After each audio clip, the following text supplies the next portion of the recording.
北京与北戴河之间拉起一道看不见的铁幕，岗哨暴增，关卡林立，连出租车都要二次验身。不是反恐，是维稳；不是季节变了，是气氛变了。一场政治寒流悄悄压下来。中共政治局会议60天零动静，史上罕见。中共20届四中全会一拖再拖，至今难产。北京出了什么问题？是习近平独裁到极致，不屑再演民主，还是岛内权斗白热化，他不敢再开会？就在此时，北戴河突然提前升级安保，沿线封锁，京畿上空压力如雷管堆叠，气息如临深渊。兵变传闻、逼宫暗语、民变征兆一起浮出水面，权力真空的接棒台似乎已经搭好，只是谁会第一个走上去？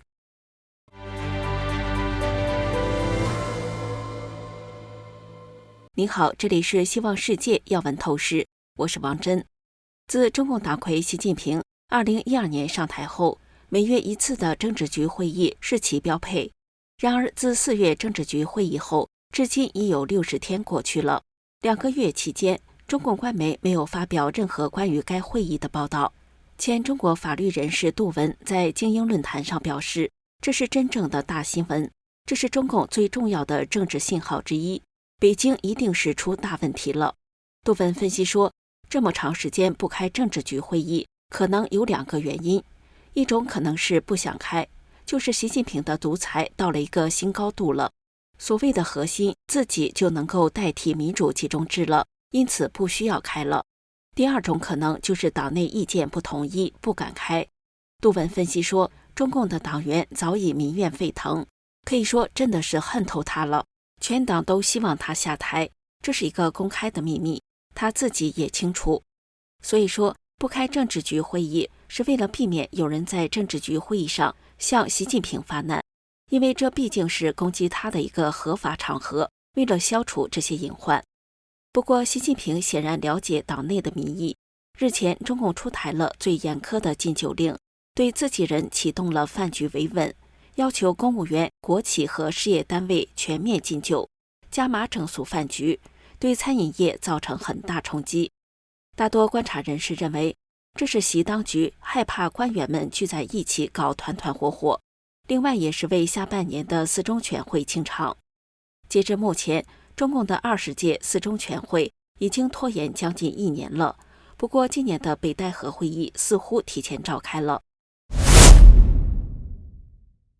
近日，多位知情人士与访民向大纪元透露，从北京至河北沿海小城北戴河沿线的安保已显著升级，途经路线上岗哨剧增，车站与列车均实施多重检查。一位辽宁访民告诉大纪元，最近从北京前往北戴河的沿途设置了7道检查关卡，从北京站进站就检查1次，上车再查，车上还有警察巡逻检查可疑行李，到了北戴河站下车继续查，出站打车还得再查1轮。据说那边很多路口都设了警车和便衣，气氛特别紧张。另一位知情人透露，北京、河北2地近期已发出口头通知，要求地方稳控对象不得接近北戴河沿线。现在连买去北戴河方向的火车票都难，他们一查到你有维权记录，系统就限制购票。一名北戴河市民说，今年北戴河沿海一带的岗哨密度比往年更高，有些靠近海边的旅馆、民宿被政府包下，不让普通人入住，感觉很明显。当地手机和网络讯号也时有干扰，来玩的人少了，我猜是国家领导人快来了。大纪元认为，这些迹象显示，中共高层可能已陆续进驻当地，1年一度的北戴河会议即将召开。有消息人士透露，今年北戴河会议将聚焦分析上半年经济走势，为迟迟未定的中共20届四中全会定调，明确其会议与议题范围。一位北京学者表示，四中全会迟迟不开，说明党内路线争议激烈，北戴河是协调意见甚至摊牌的机会。发牢骚总比没人说话好，让高层至少知道底下人在想什么。过去北戴河会议敲定过反腐节奏、人事调整和外交姿态，今年也可能讨论李强政府在经济表现上的问题。甚至不排除对国务院系统进行局部人事微调。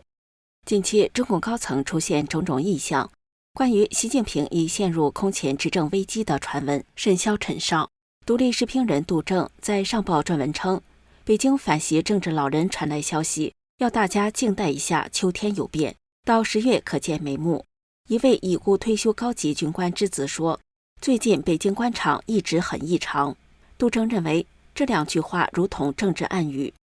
和近期种种关于习近平失去权力的传言有所呼应。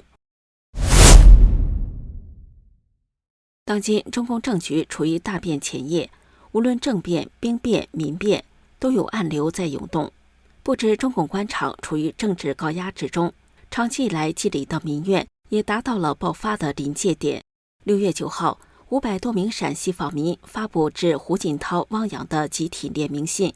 他们指控习近平上台后依法治国，打老虎、拍苍蝇是画大饼，而陕西省的冤案却以滚雪球的方式暴增，陕西变成了依法治国的法外之地，冤案堆积如山，却无人敢管，无人过问。他们恳求前国家领导人胡锦涛、汪洋同志可以把陕西省作为实行民主监督改革制度的试点，杀鸡儆猴，敲山震虎。